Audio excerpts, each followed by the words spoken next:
निम्नलिखित में से किन स्थानों से मध्यपाषाण काल के पशु पालन के प्रमाण मिले हैं? तो याद रखना है बागोर। बागोर इसका आंसर है। किन स्थानों से मध्यपाषाण कालीन, तो इसका आंसर मध्यकाल से पालन के साक्ष्य प्राप्त होने लगे हैं। पशुपालन के प्रारंभिक साक्ष्य मध्य प्रदेश के होशंगाबाद के निकट आदमगढ़ पुरास्थल और राजस्थान के भीलवाड़ा जिले में स्थित बागोर से मिलते हैं। तो याद रखना है भीलवाड़ा और बागोर। बागोर कहाँ है? तो राजस्थान में है, और इससे पहले होशंगाबाद में मिला था, जो कि आदमगढ़ मध्य प्रदेश में है। आगे चलते हैं। अगला क्वेश्चन 19 नंबर क्वेश्चन क्या कह रहा है? निम्नलिखित में से किसको चारकोलिथिक, ठीक है, चारकोलिथिक, याद रखिएगा, चारकोलिथिक युग भी कहा जाता है। चारकोलिथिक युग भी कहा जाता है। तो ताम्रपाषाण काल, ये इंग्लिश में है और ये हिंदी में है, ठीक है। तो चारकोलिथिक, ये चारकोलिथिक का मतलब क्या है? चार का मतलब होता है पाषाण, चार कैलोथिक, लेथिक का मतलब होता है पाषाण, और चारकोलिक का मतलब होता है ताम्र, ठीक है, ताम्रपाषाण। तो ताम्रपाषाण युग को कहा जाता है चार कैलोथिक युग कहा जाता है। ये पाषाण के बाद चारकोलिथिक युग ही प्रारंभ होता है। देख सकते हैं यहाँ लिखा भी है, एक्सप्लेनेशन भी दिया है कि ताम्र युग को चारकोलिथिक एज या कैल्कोलिथिक युग भी कहा जाता है। कैल्कोलिथिक युग भी कहा जाता है। आगे चलते हैं। क्वेश्चन नंबर 20 क्वेश्चन है, आहड़ सभ्यता के बारे में निम्न कथनों पर विचार कीजिए। आहड़वासी तांबा गलाना जानते थे। आहड़वासी, अब देखिए ये समझना पड़ेगा, आहड़वासी एक नया यहाँ आया है। और देख लेते हैं ये क्वेश्चन RAS में, यानी कि राजस्थान एडमिनिस्ट्रेटिव सर्विस में पूछा है। तो ये जरूर राजस्थान के बारे में ही पूछा होगा, राजस्थान के इतिहास के बारे में पूछा होगा। लेकिन हम लोग देखते हैं क्या आपसे पूछा है। आहड़ सभ्यता के बारे में पूछा है कि निम्न कथनों पर विचार कीजिए। आहड़वासी तांबा गलाना जानते थे। क्या जानते थे? हम लोग तो इसके बारे में नहीं पढ़े हैं अभी तक, तो देखते हैं आगे क्या है। ये लोग चावल से परिचित नहीं थे, ठीक है, परिचित नहीं थे। क्या ये सही है या गलत है? नहीं जानते हैं। धातु का काम आहड़वासियों की अर्थव्यवस्था का एक साधन था। यहाँ के काले रंग के मृद भांड, यानी कि मिट्टी के बर्तन मिले हैं, जिन पर सामान्यतः सफ़ेद रंग से ज्यामितीय आकृति उकेरी गई है। तो इसका आंसर क्या हो जाएगा? इसका आंसर जो है विकल्प हमें देखना पड़ेगा, क्योंकि इसके बारे में हमें नहीं पता है। ये है एक 3 और 4 सही है। 1 3 और 4 सही है, यानी कि आहड़वासियों के बारे में कि ये तांबा गलाना जानते थे।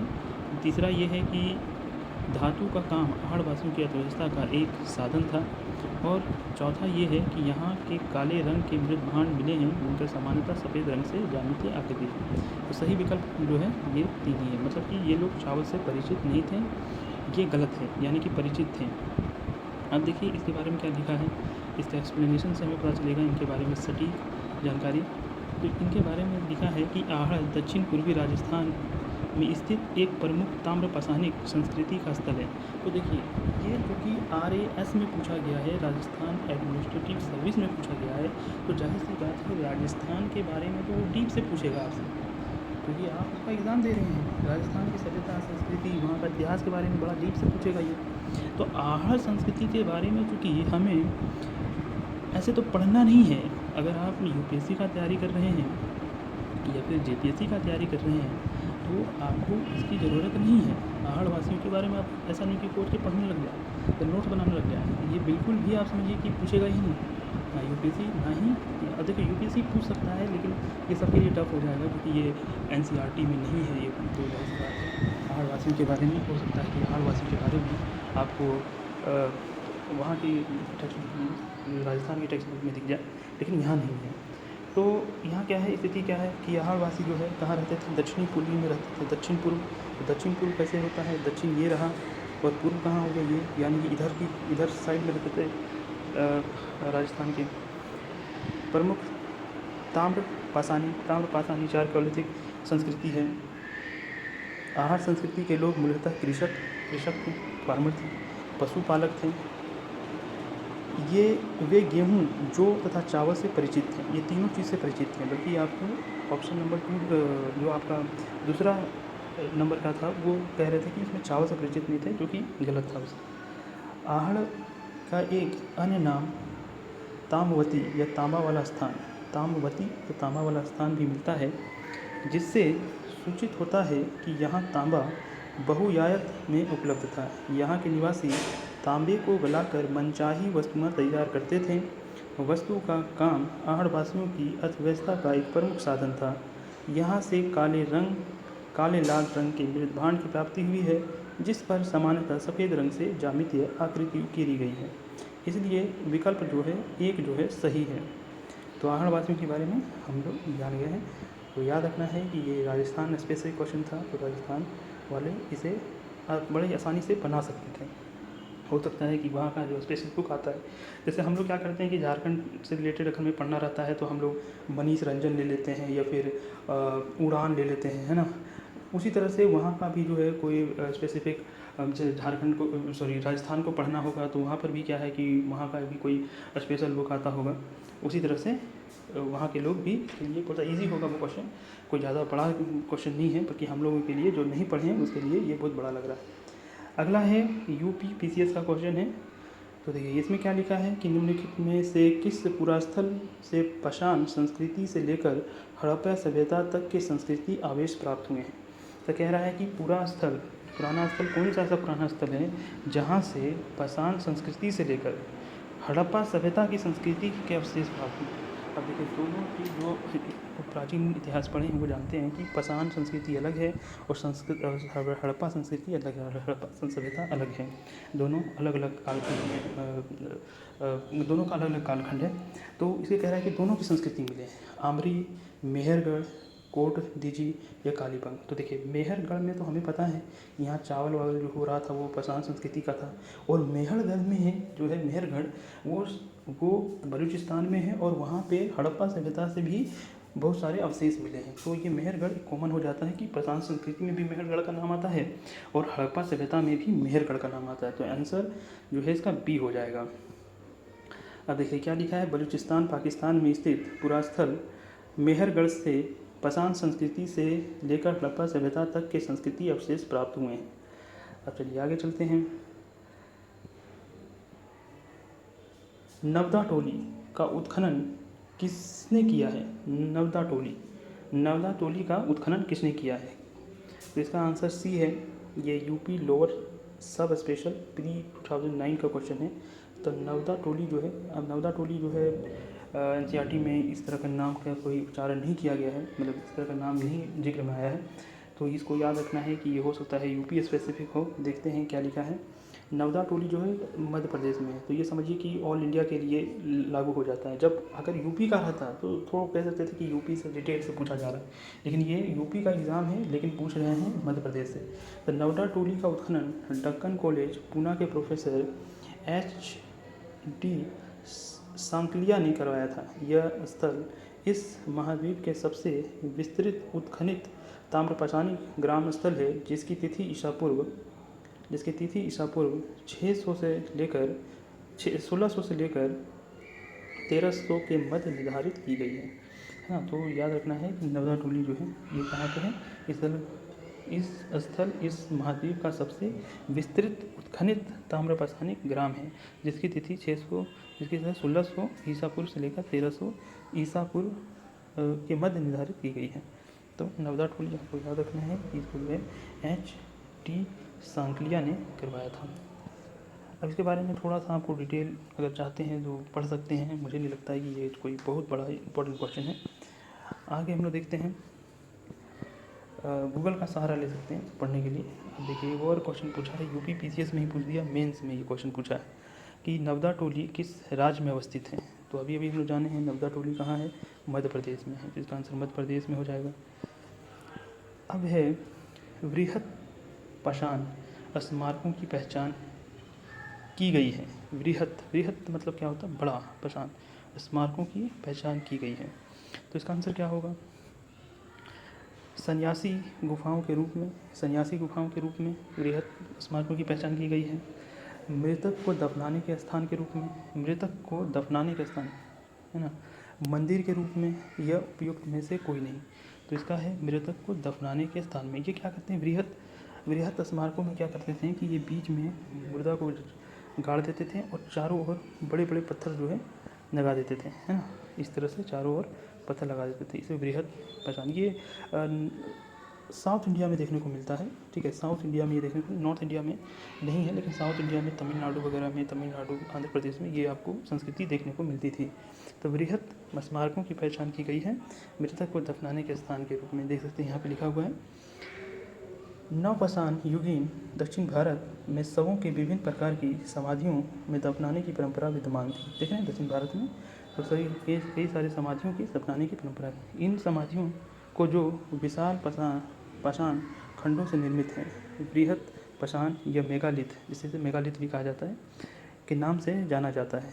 इसके विभिन्न प्रकार हैं, जैसे शिष्ट समाधि, pit circle, cairn circle, dolmen, umbrella stone, hood stone, कंदराए मेहर।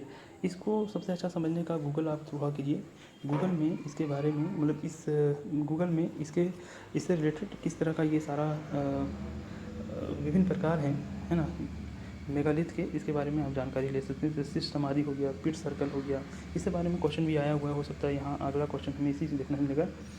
राख का टीला निम्नलिखित किस नवपाषाणिक स्थल से संबंधित है? राख का टीला निम्नलिखित किस नवपाषाणिक स्थल से संबंधित है? बूदिहाल, सगनकुल्लू, कोलडीहुआ या ब्रह्मगिरी। तो इसका हो जाएगा सगनकुल्लू। अब देखिए नया नाम आ रहा है सगनकुल्लू। तो सगनकुल्लू कहाँ है? तो कर्नाटक के मैसूर के पास बेल्लारी जनपद में स्थित सगनकुल्लू नामक नवपाषाण कालीन पुरास्थल के राख के टीले प्राप्त हुए हैं। राख के टीले, तो राख के टीले याद रखना है कि जब भी क्वेश्चन पूछा जाए, राख के टीले नवपाषाणिक स्थल है, यानी कि जो हमने 3 पाषाण में बना है, पूर्व पाषाण, मध्य पाषाण और नवपाषाण। तो जो नवपाषाण है, नवपाषाण के समय में ये राख का टीला बनाया गया था और ये कहाँ बनाया है? संगुन कुल्लू। अब संगुन कुल्लू कहाँ है? एक तो कुल्लू हमें पता है कि ये हिमाचल प्रदेश में है, लेकिन अगर सगन कुल्लू आएगा, संगन कुल्लू आएगा तो याद रखना है संगन कुल्लू जो है वो कर्नाटक के मैसूर के पास बेल्लारी जनपद के पास है। आगे देखेंगे, आगे है भीमबेटका किसके लिए प्रसिद्ध है? भीमबेटका बहुत इंपॉर्टेंट जगह है। अगर आप पाषाण काल पढ़ रहे हैं तो भीमबेटका काफ़ी इंपॉर्टेंट हो जाता है, तो सबको पता होना चाहिए। ये बहुत बेसिक क्वेश्चन है, कई बार रिपीटेड क्वेश्चन है। तो गुफाओं के सेल चित्र के लिए ये है ना, क्वेश्चन आंसर ए हो जाएगा। देखिए क्या लिखा है, मध्य प्रदेश के रायसेन जिले में स्थित भीमबेटका प्रागैतिहासिक सेल चित्रकला का सर्वश्रेष्ठ उदाहरण है। इन गुफाओं में जीवन के विविध रंगों को पेंटिंग के रूप में उकेरा गया है, जिसमें हाथी, सांभर, हिरन आदि के चित्र हैं। अब तक लगभग 700 स्थलियों की पहचान की जा चुकी है, जिसमें 133 में चित्र पाए गए हैं। तो अभी तो 700 स्थली पाए गए हैं, जिसमें से 133 में, यानी कि 700 ऐसे गुफा हैं, जिसमें से 700 ऐसे गुफा मिले हैं जहाँ ये लोग रहते थे, लेकिन 33 ऐसे गुफा हैं जहाँ ये लोग पेंटिंग भी किए हैं, उसमें वहाँ कोई चित्र बनाए हैं। तो बहुत इंपॉर्टेंट हो जाता है, ये मध्य प्रदेश में है, भीमबेटका याद रखना है। आगे चलते हैं, आगे है निम्न में से कौन सा प्रागैतिहासिक चित्रकला के लिए प्रसिद्ध है? फिर से वही क्वेश्चन आया है, प्रागैतिहासिक काल यानी कि वही पाषाण काल, प्रागैतिहासिक काल चित्रकला के लिए प्रसिद्ध है। भीमबेटका आँख मूंद के इसमें बन जाना है कि भीमबेटका से भी बहुत सारे क्वेश्चन शायद आ जाए, हाँ। भीमबेटका की गुफाएं कहाँ स्थित है? देख सकते हैं तीसरा क्वेश्चन जो कि भीमबेटका से रिलेटेड है, MPPCS 2013 में पूछा गया। तो कहाँ है? भोपाल में है, ये पंचमढ़ी में है, ये सिंगरौली में है, ये अब्दुलगंज रायसेन में। तो इसका है अब्दुलगंज रायसेन। अब देखो ये MPPCS का क्वेश्चन है, याद रखिएगा। अब इसको नहीं कि अब्दुलगंज रायसेन आपको याद रखना है, ठीक है। ये क्वेश्चन पूछ दिया तो ये तो दिमाग में रहेगा ही, लेकिन इतना डिटेल से वो MPPCS में ही पूछा जा सकता है, क्योंकि ये MP में है और MP में क्या है कि वहाँ के MP के इतिहास को पढ़ना पड़ेगा डिटेल में। तो भीमबेटका की गुफाएं जो है वो एकदम से इस स्थान पे बताएगा, अब्दुलगंज रायसेन, क्योंकि ये भोपाल से शायद 40-50 किलोमीटर दूर है। तो बहुत सारी किताब में क्या करता है कि लिख देता है भोपाल से 40 किलोमीटर दूर, लेकिन बहुत सारी किताब में जहाँ हो सकता है कि MPP से सब रिलेटेड कर रहे हैं तो अब्दुलगंज रायसेन लिखेगा वहाँ पे। आगे चलते हैं, भारत में किस शिलाश्रय से सर्वाधिक चित्र प्राप्त हुए हैं? फिर भीमबेटका के बारे में, बहुत इंपॉर्टेंट साइट है ये, इसी कारण बहुत सारे क्वेश्चन आपको मिल रहे हैं। शिलाश्रय मतलब जिस शिला में आश्रय करते थे, रहते थे, उसमें सर्वाधिक चित्र प्राप्त हुए हैं। तो again Bhimbetka is the right answer. UPPCS 2008 का क्वेश्चन है। अगला क्वेश्चन है कि निम्नलिखित में से किस भारतीय पुरातत्ववेत्ता ने पहली बार भीमबेटका गुफा को देखा और उसके सेल चित्रों को प्राग ऐतिहासिक महत्व को खोजा। ठीक है, उनके सेल चित्रों को प्राग ऐतिहासिक महत्व को खोजा। तो वैसे कौन थे, किसने पहली बार ये सब चीज़ ये मतलब गुफा को खोजा और चित्रों को खोजा? तो याद रखना है, इसका आंसर है VS वालंकर। UPPCS 2020 का क्वेश्चन है, VS वालंकर। देख सकते हैं क्वेश्चन हार्ड करता जा रहा है। तो 2020 मतलब काफ़ी नज़दीक में ये पूछा हुआ क्वेश्चन है और खोजने वाले का नाम है VS वालंकर। ठीक है, VS वालंकर। क्या लिखा है कि मध्य प्रदेश के रायसेन जिले, ठीक है, जिला दिया हुआ रायसेन जिले में स्थित भीमबेटका प्राग ऐतिहासिक सेल चित्रकला का श्रेष्ठ उदाहरण है। इसकी खोज 1957 में VS वालंकर ने की थी। यूनेस्को ने भीमबेटका सेल चित्रों को विश्व विरासत सूची में सम्मिलित किया है ना। भीमबेटका को सेल चित्रों को विश्व विरासत में सम्मिलित किया है। अब ठीक है, यहाँ जैसे ही आया आपको विश्व विरासत, तो आपको टोटल कितने विश्व विरासत हैं भारत में, ये आपको याद रखना है। ठीक है, हर एक साल एक ना एक बढ़ता है हमारे देश के अंदर, है ना। हर एक साल जैसे पिछले बार 3 को बढ़ाया गया था, 3 नए विश्व विरासत भारत में बनाए गए थे। ये करंट अफेयर का था। तो अभी टोटल कितना है आपको ये याद रखना है। ये अभी सर्च कीजिए गूगल में, कितने अभी टोटल हैं विश्व विरासत भारत के अंदर। ये सब क्वेश्चन पूछा जाता है। और लेटेस्ट किसे किसे ज्वाइन किया गया है, किस साल में वो किया गया है ना, कौन कौन लेटेस्ट है। लास्ट के 5-6 जो हैं उसको याद करके रखिए कि किसे किसे जोड़ा गया है। ये करंट अफेयर में बहुत उपयोगी हो जाता है। आगे हम लोग देखेंगे, अगला क्वेश्चन है भीमबेटका को किसने खोजा था। भीमबेटका को किसने खोजा था, क्वेश्चन है भीमबेटका को किसने खोजा था। भीमबेटका को खोजने वाले कौन थे, विष्णुधर वालंकर। वही है विष्णुधर वालंकर जो हम लोग पहले देखे थे। यहाँ देखिए VS विष्णुधर वालंकर, वही है। वाकनकर अच्छा वाकनकर हैं, वाकनकर हैं, डॉक्टर विष्णुधर वाकनकर।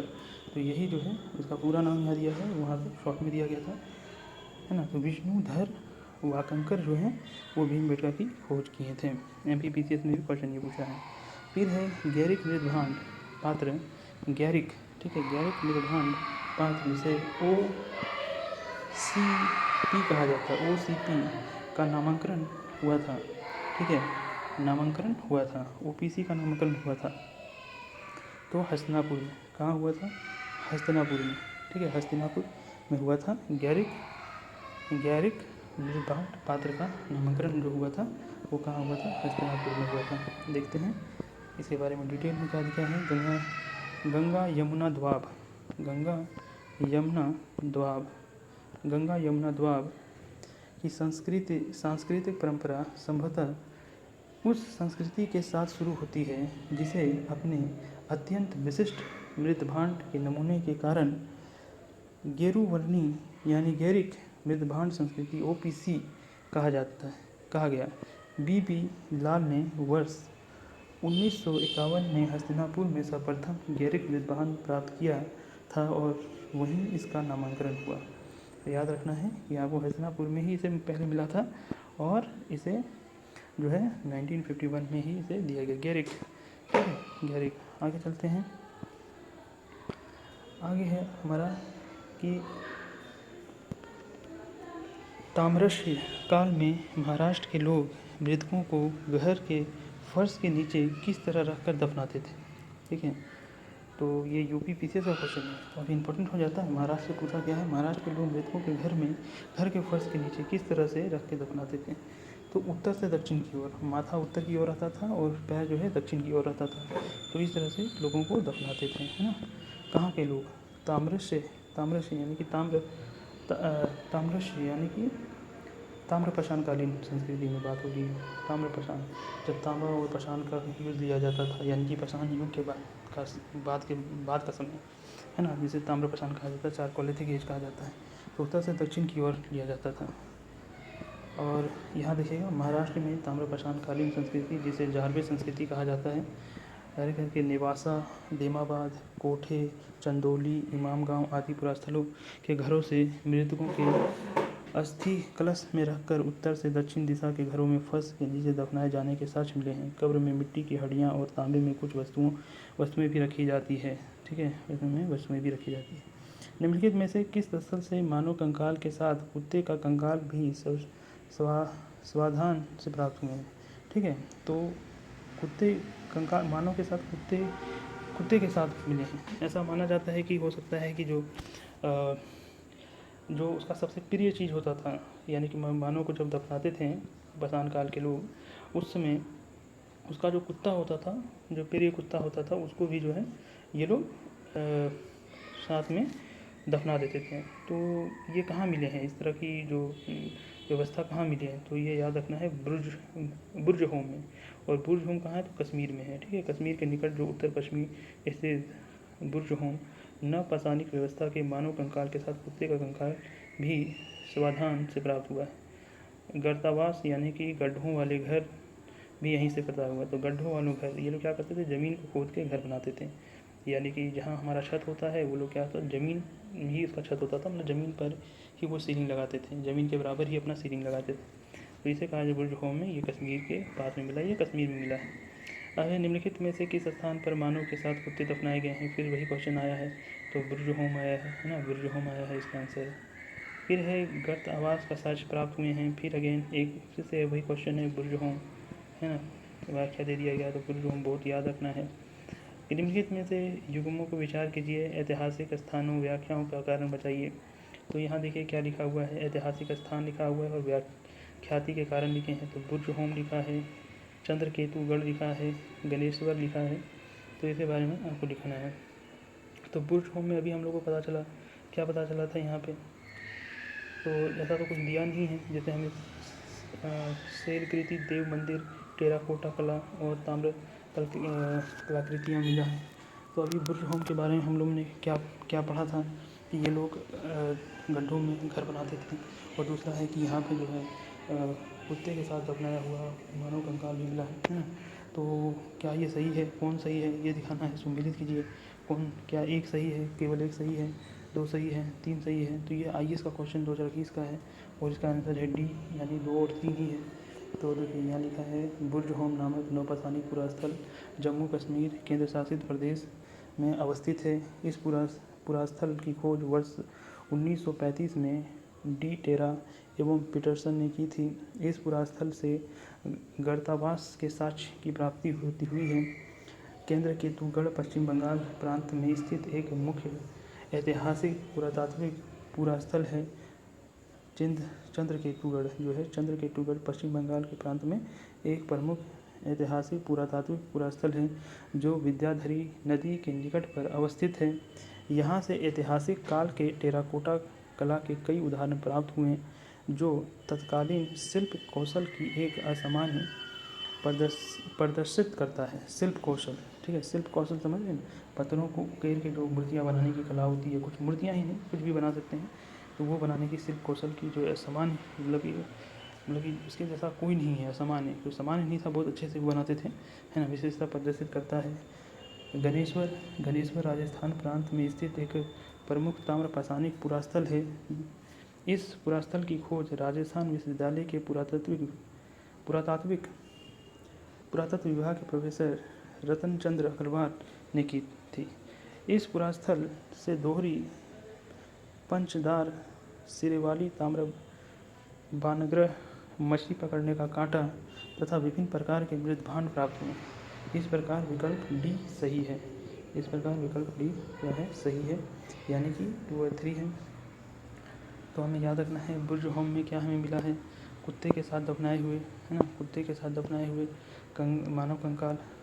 चंद्रकेतु में हमें क्या मिला है, टेराकोटा कला और शिल्प, यहाँ पे शिल्प कला का भी मिला है अनूठा कह सकते हैं पहचान, जो अनूठा कारनामा था, क्योंकि असामान्य था ये, है ना। शिल्प कौशल का जो विद्या था यहाँ पे, ये शिल्प कौशल की जो यहाँ पे टेक्नोलॉजी थी, वो कहीं ना कहीं बहुत अच्छी थी। यहाँ पे टेराकोटा कला जिसे कहा जाता है, टेराकोटा एक अलग कला है, लेकिन ये है।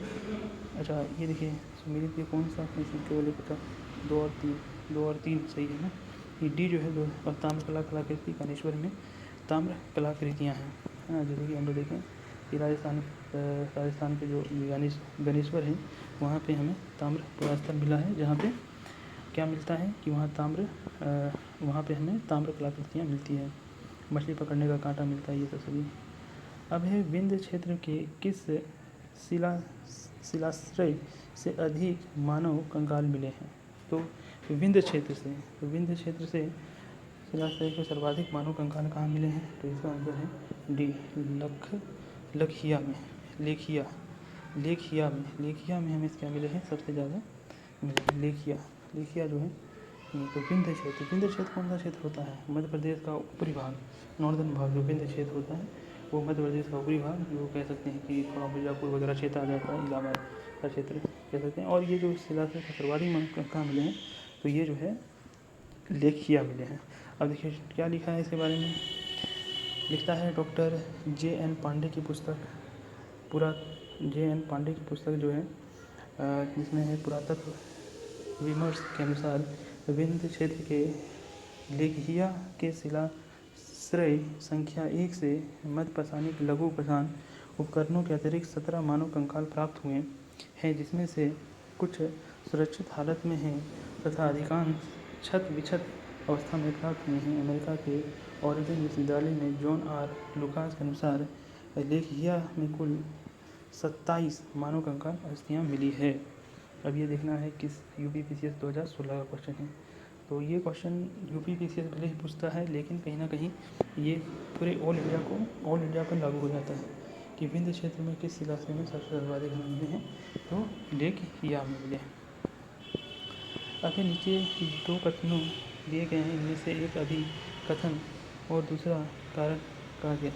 तो अभिकथन है यानी कि असर्शन जो है वो है विंध्य क्षेत्र के पाषाण युगीन लोगों में नतून भूतल काल के अंत में गंगा घाटी में प्रव्रजन किया।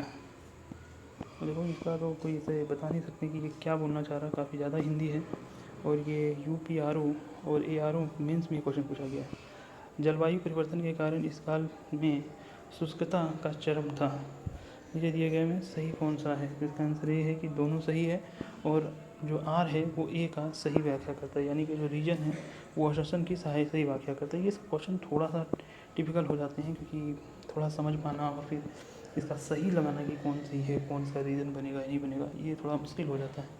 तो अगर समझ में आता है तो ये सब क्वेश्चन को कीजिए अटैम्प्ट, नहीं तो ये सब क्वेश्चन को स्किप करना ही ज़्यादा मैं बेहतर मानता हूँ। अगर नहीं आता है तो अगर कंफर्म है तो जो है आप कर सकते हैं। लिखा क्या है कि J.R. शर्मा ने सराय नहर राय में खुदाई के बाद यह अवधारणा दी कि नूतन भूतल काल के अंत में सूखे के कारण विंध्य क्षेत्र में भोजन की कमी के कारण लोगों ने गंगा घाटी क्षेत्र में प्रवास किया था। ठीक है, गंगा घाटी क्षेत्र में प्रवास किया था। अब है भारतीय पुरातत्व सर्वेक्षण निम्नलिखित विभागों मंत्रियों में से किसका संकलन का कार्यालय है? ठीक है, तो भारतीय पुरातात्विक विभाग है, ये सर्वेक्षण है, वो किस मंत्रालय के अंतर्गत आता है? इसका है संस्कृति। ठीक है, जो आर्कियोलॉजिकल सर्वे ऑफ इंडिया है वो कल्चर मिनिस्ट्री के अंदर आता है। ठीक है, मिनिस्ट्री ऑफ कल्चर, तो उसके अधीन आता है। बहुत इंपॉर्टेंट क्वेश्चन है, ये सब क्वेश्चन बनते हैं और झारखंड PCS ने ये क्वेश्चन पूछा है। ठीक है, तो ये सब याद रखना है आपको कि झारखंड PCS ये क्वेश्चन पूछ सकता है। झारखंड PCS में ये क्वेश्चन पूछा हुआ है, तो आपको सब जानना है कि किस किस मिनिस्ट्री के अंदर कौन कौन से विभाग आते हैं। तो आर्कियोलॉजिकल सर्वे ऑफ इंडिया। अब देखो, अब थोड़ा सा इसमें दिमाग लगाने वाला चीज़ क्या है कि हमें पता है कि पर्यटन जो होता है वो तो मतलब आप भ्रमण करने के लिए होता है, जाहिर सी बात है, लोग आते हैं, टूरिस्ट आते हैं, या फिर इंडिया मतलब टूरिस्ट जाते हैं, भ्रमण करते हैं, तो वहाँ फिर आर्कियोलॉजिकल सर्वे ऑफ इंडिया का कोई काम है नहीं। विज्ञान और प्रौद्योगिकी, इसका एक कह सकते हैं, इसी को है ना, इसका एक बन सकता है कि शायद ये सही हो जाए, लेकिन इतना भी कंफर्म नहीं थे। अब है मानव संसाधन विकास, है ना, ये एजुकेशन मिनिस्टर, अब तो इसको हो गया एजुकेशन मिनिस्टर के नाम से जाना जाता है, मिनिस्ट्री के नाम से जाना जाता है। तो कहीं ना कहीं हमारा जो है एक ही बन रहा था संस्कृति का, और संस्कृति भी हमें नहीं लगता था। तो याद रखना है कि ये मुझे लग रहा था कि शायद इसमें मिल जाए या इसमें मिल जाए, लेकिन ये संस्कृति में रखा गया है इसे।